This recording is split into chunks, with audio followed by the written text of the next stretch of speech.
Allez,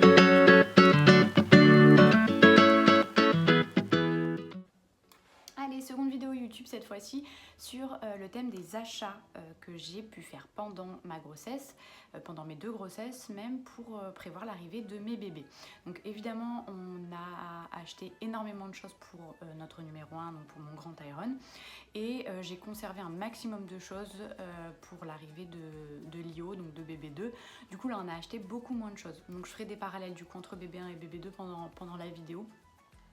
Et je vais également présenter la vidéo par catégorie.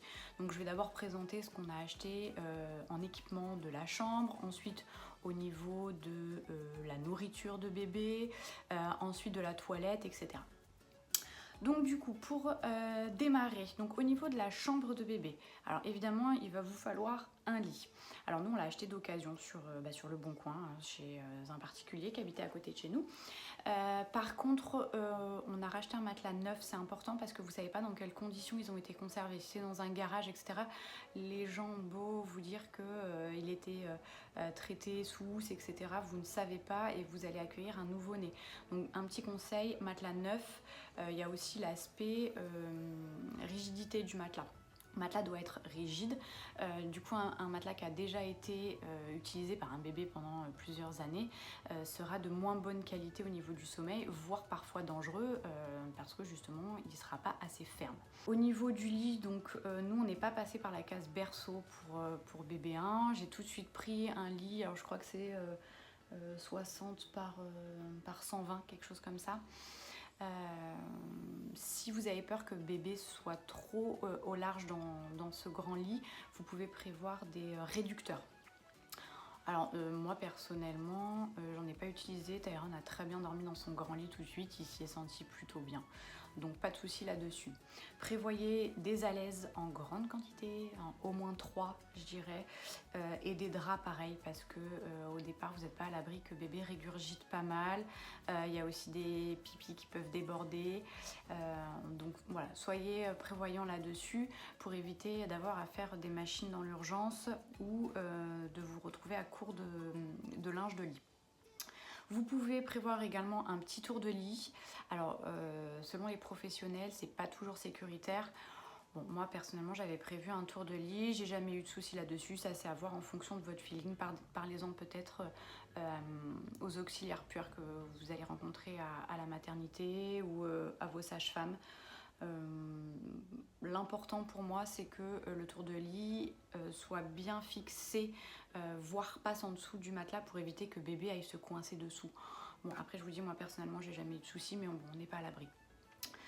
Pas de couverture de mon côté, là par contre parce qu'il y a quand même des risques d'étouffement qui sont quand même avérés. Donc pour moi ça a été gigoteuse ou turbulette, hein, c'est la même chose. À prévoir aussi en quantité, 2, 3 hein, en taille naissance ou 0,6 mois.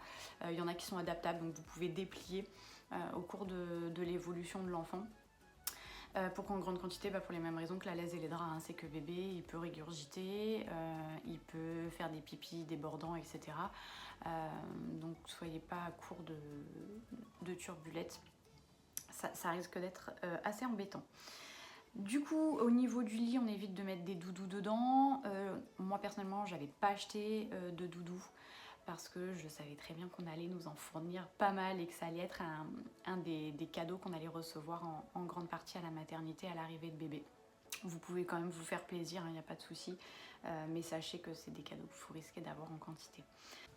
Si une petite chose quand même, au niveau du doudou, j'en avais prévu un de doudou avec lequel j'ai dormi plusieurs semaines avant l'arrivée de Tyron, pour qu'il puisse s'imprégner de notre odeur à Rémi et moi, pour qu'on puisse le mettre dans son lit à proximité et qu'il puisse avoir notre odeur. J'avais prévu aussi un petit mobile, alors là rien d'obligatoire, mais un petit mobile musical. Alors au niveau de la décoration on s'est fait plaisir et ça peut bercer bébé aussi. Vous pouvez l'habituer dès le plus jeune âge à faire tourner la petite musique, ça peut faire partie du rituel du soir. J'avais acheté pour la déco aussi un ciel de lit, vous savez c'est les grands draps là, ou les grandes moustiquaires. Là c'était uniquement pour me faire plaisir au niveau de la décoration. Pas d'oreiller.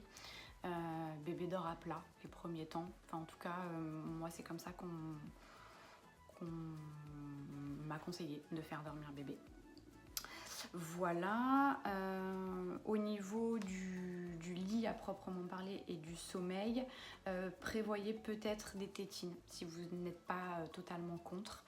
Parce que nous, ça nous a quand même vachement sauvé la vie les premiers temps. Alors on ne la donnait pas systématiquement, mais parfois le soir bébé avait besoin de succion. Donc on lui donnait la tétine qui finissait par recracher après quelques minutes. Et puis c'était juste uniquement au niveau de l'endormissement. Et également quand bébé avait faim, un petit peu trop tôt puisqu'il faut espacer les tétés, mais j'en reparlerai plus tard. Il faut espacer les tétés de environ 3 heures. Là, quand il a fallu espacer justement les tétés pour éviter qu'il ait des mal à l'estomac et qu'il digère bien, la tétine a été d'un grand secours. Alors vous pouvez également prévoir une veilleuse. Ça va vous permettre d'aller observer un petit peu bébé pendant la nuit ou pendant la sieste sans pour autant allumer en grand la lumière. Au niveau de bébé, pour bébé en lui-même, il n'aura pas peur du noir au départ, donc ça ne sera pas à ces fins-là. Par contre, elle vous servira certainement plus tard quand il va commencer à plus vouloir dormir dans l'obscurité totale. C'est une étape que vous pouvez anticiper. Ainsi pour le sommeil, alors ça on ne l'avait pas acheté mais on nous l'avait offert et ça je le recommande, c'est une petite peluche qui va faire des bruits blancs. Alors les bruits blancs c'est des bruits un peu sourds et répétitifs qui vont aider l'enfant à s'endormir. Par exemple il y a les battements cardiaques, il y a la pluie qui tombe, l'eau qui coule, voilà la fréquence radio, les bruits un peu voilà, continus et un peu bruits sourds qui nous énerve un peu sur le long terme, mais ça endort bébé, ça le berce. Et ça nous a vachement servi, ça nous a un peu sauvé la vie. Moi j'avais une étoile achetée chez Nature et Découverte qui faisait le bruit des battements cardiaques et c'est vrai que ça a eu tendance à calmer, ou en tout cas à aider l'endormissement de Tyrone et de Lio. Vous pouvez également prévoir un lit parapluie pour les déplacements. Dans l'idéal, le prendre compact pour pouvoir le transporter assez facilement. Il en existe plein de modèles. On a également acheté un Cocoona Baby. Donc Cocoona Baby, c'est les couffins qu'on trouve. Donc il y a plusieurs marques, plusieurs noms. Moi, c'est de la marque Red Castle. Ça permet de maintenir bébé dans un environnement un peu plus cocooning. Je m'en suis beaucoup servi pour Tyrone les premiers temps, pas très longtemps, mais il faisait au moins une sieste par jour dedans. Quand on avait un peu du mal à le calmer ou le soir, quand il y avait commencé à y avoir un peu les pleurs du soir, je le mettais dedans, ça le calmait assez rapidement. Voilà, faut pas en abuser puisque c'est un peu controversé. Ça limite un peu les mouvements, donc au niveau du développement musculaire de l'enfant, ça limite pas mal. Donc faut pas en abuser, mais de temps en temps c'est une bonne alternative pour garder bébé dans un environnement confortable et qui lui rappelle un peu, je pense, le ventre de la maman. Et enfin, les professionnels préconisent d'avoir un humidificateur dans la chambre. Alors là, il y a 2 écoles. Moi, pour mon premier, ma sage-femme m'avait dit tu mets simplement un grand bol d'eau près du matelas. Ça fera office d'humidificateur. On est dans une région où c'est quand même relativement humide. Mon fils est né en hiver en plus. Et là, pour ma fille, par contre, j'en ai acheté un petit. J'ai eu l'occasion d'en acheter un. Donc voilà. Les deux font le job. Si vous n'avez pas le budget pour acheter un humidificateur, le bol suffit. Bon, le seul souci c'est que moi j'avais le chat qui venait boire du coup l'eau dans la chambre du petit. Dernier petit point au niveau du sommeil, vous pouvez prévoir un écoute bébé. Alors un écoute bébé, vous savez, c'est il y a une base qui est dans la chambre de l'enfant et vous trimballez avec un petit boîtier et vous entendez ou vous voyez, puisqu'il y en a avec des caméras, ce qui se passe dans la chambre de bébé. Alors moi personnellement j'ai pris le parti de ne pas en acheter pour mes enfants parce qu'on est dans un tout petit appartement, on entendra pleurer nos enfants quoi qu'il arrive, donc voilà, pas d'utilité pour moi. Après je sais qu'il y a beaucoup de parents qui trouvent ça très pratique, ça évite les allers-retours c'est sûr, bon après plus votre maison est grande plus il y a une utilité selon moi. Après j'ai certaines amies qui n'en ont pas l'utilité chez elles mais qui prennent l'écoute bébé uniquement quand elles sont chez des amis.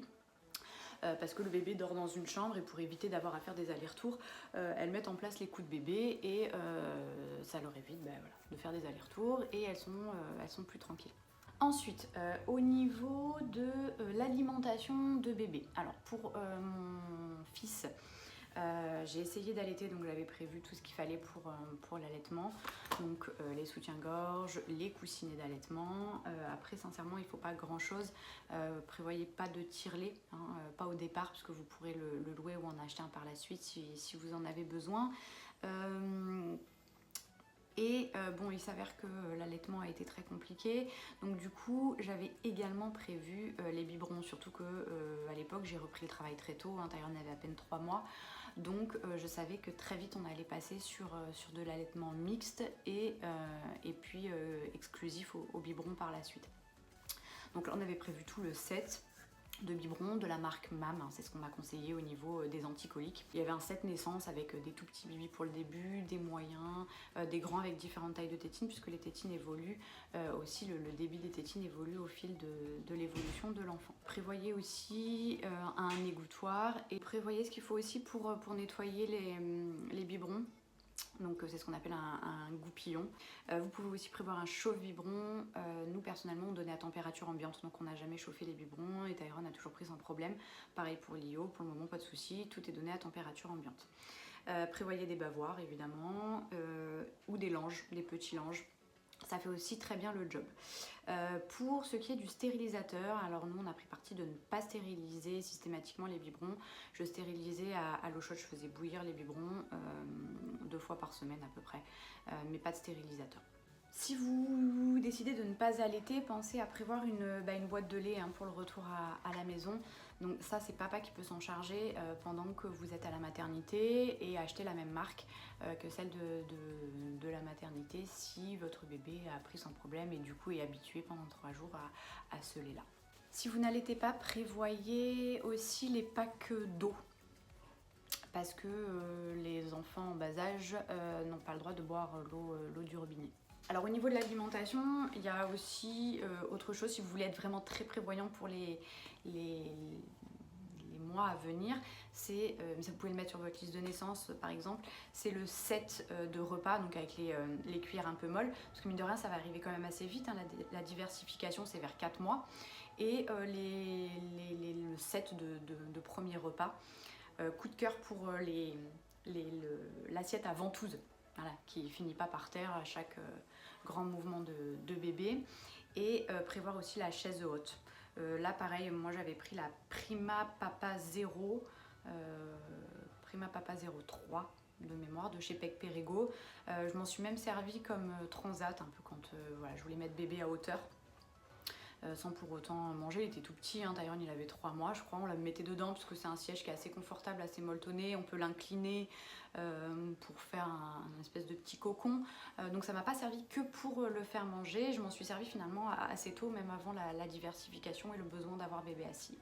Alors au niveau de l'habillement, alors nous on avait prévu surtout pour les 6 premiers mois. Donc on avait prévu beaucoup de taille 0, de taille 1 mois. De mémoire, on avait une dizaine de body, une dizaine de pyjamas en 0,1. Pareil pour le 3 mois et un peu plus pour le 6 mois. On a eu beaucoup de cadeaux de naissance, de vêtements. Et on en a eu beaucoup en 3 mois. Sachez que la majorité des cadeaux, ça va être 3 et 6 mois. Donc si vous devez privilégier vos achats, ça sera plutôt en taille naissance et 1 mois. Et plus tard, si vous voulez vous faire plaisir, 6 mois vous pouvez, puisque les enfants le portent un peu plus longtemps que le 3 mois. Et après 1 an. 1 an et plus. On avait également prévu des petites paires de chaussettes, parce que mon fils est né en hiver, ma fille également.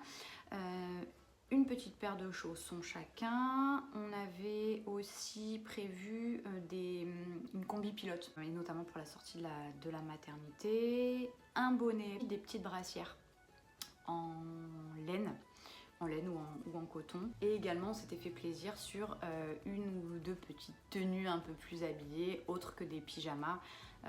Voilà, notamment pour faire un petit shooting naissance ou pour présenter aux grands-parents, etc. Voilà. Bon, moi, sincèrement, je me suis fait plaisir, hein, que ce soit mon garçon ou ma fille. J'avais prévu une petite tenue en taille 1 mois, un peu habillée. Concernant maintenant la toilette de mes enfants, ce que j'avais prévu, C'était tout d'abord une baignoire et un transat. Alors j'avais prévu les deux. On a acheté un combiné table à langer baignoire, plutôt pratique, avec donc une petite baignoire un peu en hauteur. C'était beaucoup plus pratique pour faire prendre le bain. Et puis un peu plus tard, j'ai racheté une baignoire à mettre au sol dans ma douche. Le transat très pratique pour l'été, pour l'hiver un peu moins de le mettre dans la baignoire. On a prévu également des housses et là il faut en prévoir plusieurs parce que on a des enfants qui nous ont souvent fait pipi dessus pendant l'échange, donc voilà, important d'être prévoyant là-dessus. Ensuite thermomètre de bain et un petit thermomètre, donc là thermomètre anal, puisqu'on nous a répété que c'était vraiment ça ce qu'il y avait de plus fiable et de plus précis. Donc on nous a dit d'éviter les thermomètres frontaux ou auriculaires. Ensuite, on a prévu également tout le set savon, petite huile de massage, shampoing. Donc là, moi, j'avais pris ça chez Veleda. Donc toute la gamme Veleda, c'était un set de naissance aussi. Je crois que je l'avais mis sur ma liste de naissance d'ailleurs et on me l'a offert. Ensuite, paquet de couches taille 1. À prévoir, vous pouvez en prendre même plusieurs s'il y a des promos, puisque de toute façon vous allez en écouler un certain paquet. Prévoir aussi des compresses, de la biceptine, alors soit vous le prévoyez, soit vous attendez de sortir de la maternité puisqu'on va vous le prescrire sur ordonnance, c'est assez systématique. On a acheté également un gros paquet de coton, donc c'est des gros paquets qui se présentent comme ça en pharmacie. Vous avez je sais plus combien là, 200 cotons et ils sont bien faits puisqu'ils sont tout fins et il n'y a pas de peluche, donc voilà, c'est tout fin, c'est des petits, ça s'appelle rectangle ou carré de coton, vous trouvez ça en pharmacie et c'est super pratique. Ensuite, prévoir également du sérum physiologique, donc parce que ça, vous allez nettoyer les yeux avec, le nez, parfois le contour de la bouche. Donc vous allez en passer une certaine quantité, vous pouvez acheter le gros paquet. Prévoir un mouche bébé, alors on nous a conseillé plutôt manuel, donc c'est pas hyper glamour puisque faut inspirer avec la bouche la mort de bébé, mais il y a des filtres, etc. Il n'y a rien qui vous arrive dans la bouche. Et c'est un peu moins violent que les mouches bébés électriques. Prévoir aussi des sorties de bain, cape de bain, serviettes, etc. Moi j'aime bien la cape de bain parce qu'il y a la capuche, donc on sait que bébé attrape froid par la tête au départ, donc tout de suite en sortie de bain, on lui met la capuche, ça l'enveloppe, il n'a pas les cheveux mouillés trop longtemps. Prévoir également une petite brosse à cheveux en poil tout doux. Vous pouvez prévoir également petite lime à ongles ou petit coupe-ongles ou petits ciseaux. Vous pouvez également prévoir des lingettes. Alors moi j'en avais pris pour la sortie quand vous sortez. C'est quand même vachement pratique d'avoir un petit paquet de lingettes. Prévoyez aussi du liniment. Pour le change de bébé, le liniment c'est une espèce de crème à base d'huile d'olive qui va vous permettre de nettoyer les fesses de bébé pendant le change et qui est respectueuse de la peau. On peut prévoir aussi une crème particulièrement hydratante si jamais votre bébé a les fesses toutes rouges et fait un érythème fessier. Les médecins prescrivent souvent du Mitosil. Nous on est fan de Cicalfate, ça fait très bien le job aussi et on n'a pas eu de soucis ni avec Tyron ni avec Lio pour le moment. Ah si, brosse à dents aussi et doigts silicone, voilà, quand le bébé double les gencives, qui commence à faire ses dents, c'est pas mal de le masser un peu avec, c'est un doigt en silicone, donc c'est comme un dé pour coudre là, dans les grands-mères, et ça a des petits picots souvent et on masse un peu les gencives de bébé, apparemment ça leur fait du bien. Pour le bain, on avait acheté aussi des petits, je l'avais mis sur la liste de naissance, des petits jouets de bain, parce que ça marche super bien, vous savez, des petits aspergeurs, je crois que ça s'appelle, des petits animaux, on peut mouiller bébé avec, ça permet de faire passer le bain comme un moment ludique, un moment de jeu avec papa ou maman, c'est à prévoir.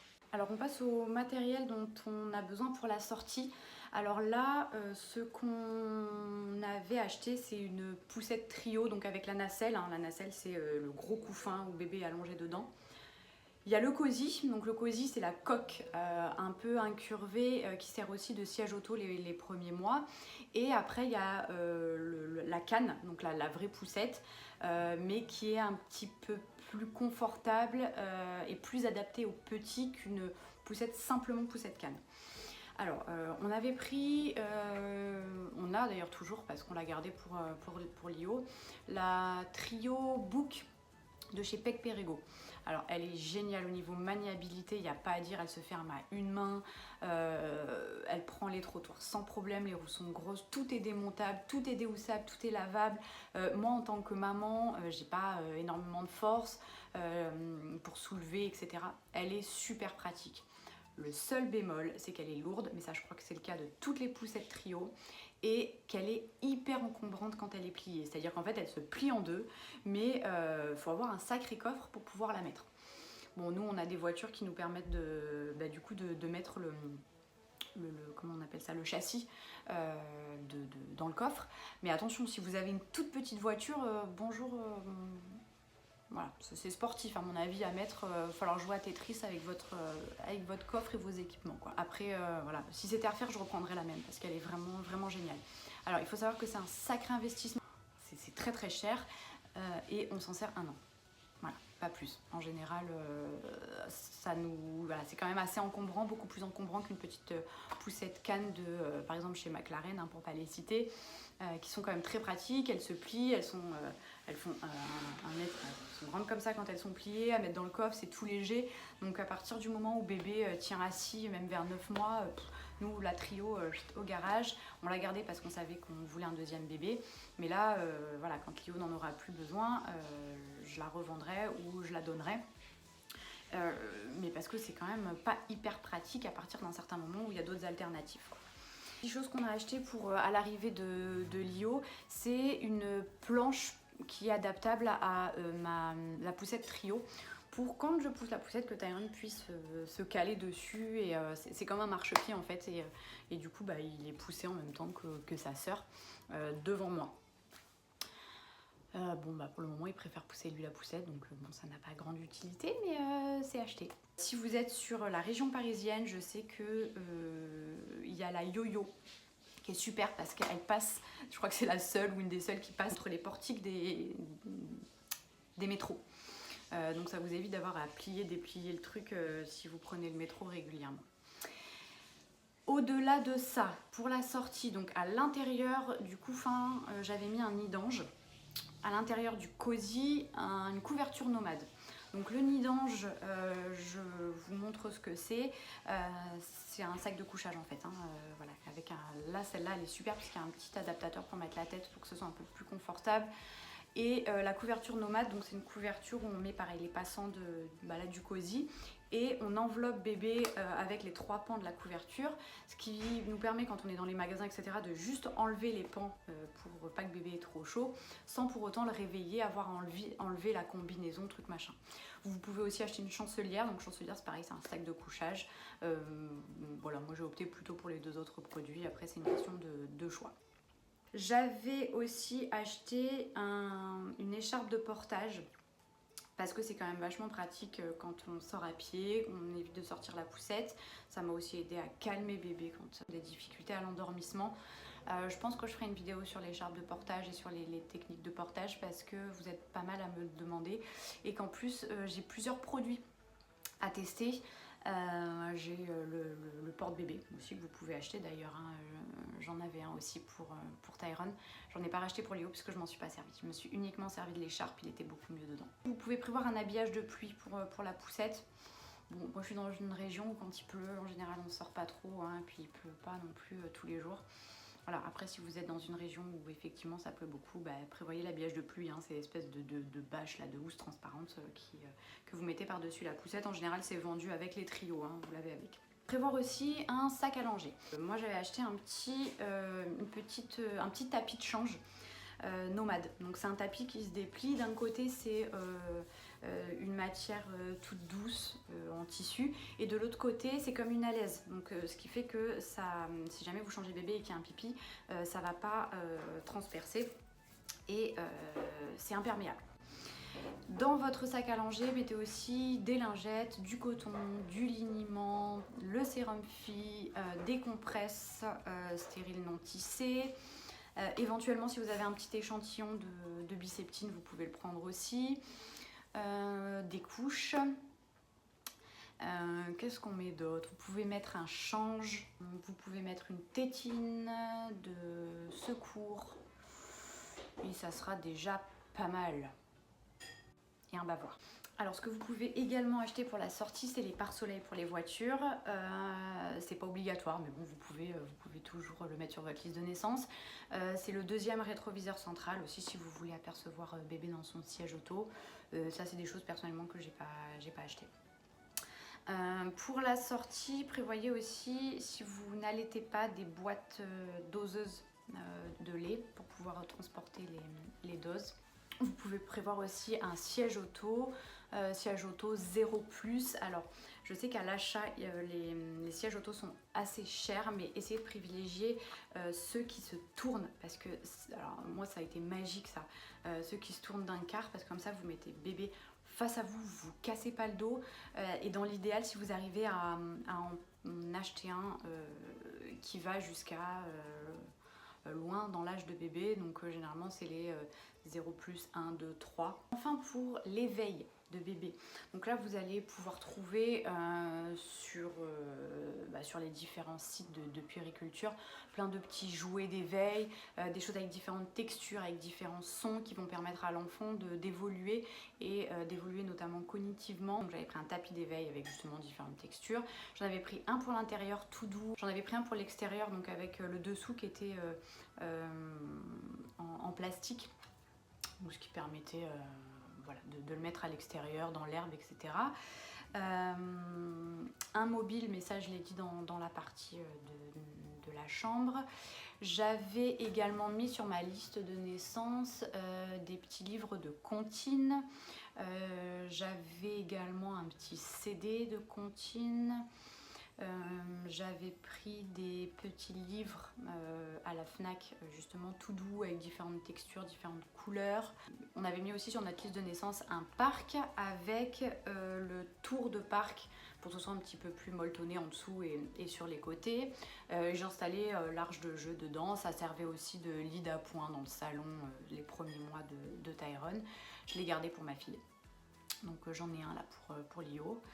Et voilà, ça servait aussi de boîte à rangement quand on avait tous les jouets en bazar dans le salon et que Tyrone avait un petit peu grandi. Voilà, on mettait tous les jeux dedans, ça faisait son espace, son petit coin, son espace jeu. Voilà, là pour ma fille ça va être aussi très important parce que mon fils joue là avec des jeux, avec des toutes petites pièces. Quand Lio va commencer à mettre plein de trucs dans la bouche, je pense qu'on va être content d'avoir un parc où on va pouvoir canaliser un petit peu la petite, lui mettre des jeux de son âge sans que pour autant Tyrone soit obligé de faire attention à ses jouets, et il va pouvoir voilà, continuer à jouer avec nous dans le salon sans pour autant que ce soit dangereux pour Lio. Des anneaux de dentition, si ça j'en ai pas parlé, il en existe des en bois, vous savez, où souvent c'est des petits anneaux avec les oreilles de lapin. Voilà, je vous montrerai aussi. Et il y en a des réfrigérés, donc ça j'en avais acheté pour Tyrone à mettre au frais, et quand on voit qu'ils commencent justement à avoir mal aux dents, on peut leur donner, donc soit c'est en silicone, soit c'est réfrigéré en silicone aussi, vous mettez au frigo et vous donnez, c'est tout frais, apparemment c'est encore mieux. Et on m'a également offert des attaches tétines en silicone avec des petits jouets en silicone au bout. Donc ça j'en ai parlé sur Instagram, mais je vous remets les modèles là si vous voulez. C'est pas mal parce que du coup ça permet de ne pas perdre la tétine un peu partout. Ça c'est voilà, c'est très très bien, très utile. Et c'est en silicone, ça va permettre à bébé dès qu'il commence à avoir mal aux dents de mâchouiller son jouet. Donc voilà pour les achats bébés pour mes 2 grossesses. J'espère que j'ai été assez claire, que vous y voyez vous aussi un petit peu plus clair. Et n'hésitez pas à mettre vos commentaires juste en dessous pour que je puisse toujours me perfectionner. Si j'ai oublié des choses, n'hésitez pas à le mettre aussi, ça peut servir aux personnes qui vont regarder la vidéo et aller lire les commentaires. Et merci d'avoir regardé jusqu'au bout parce que ça doit être assez long là.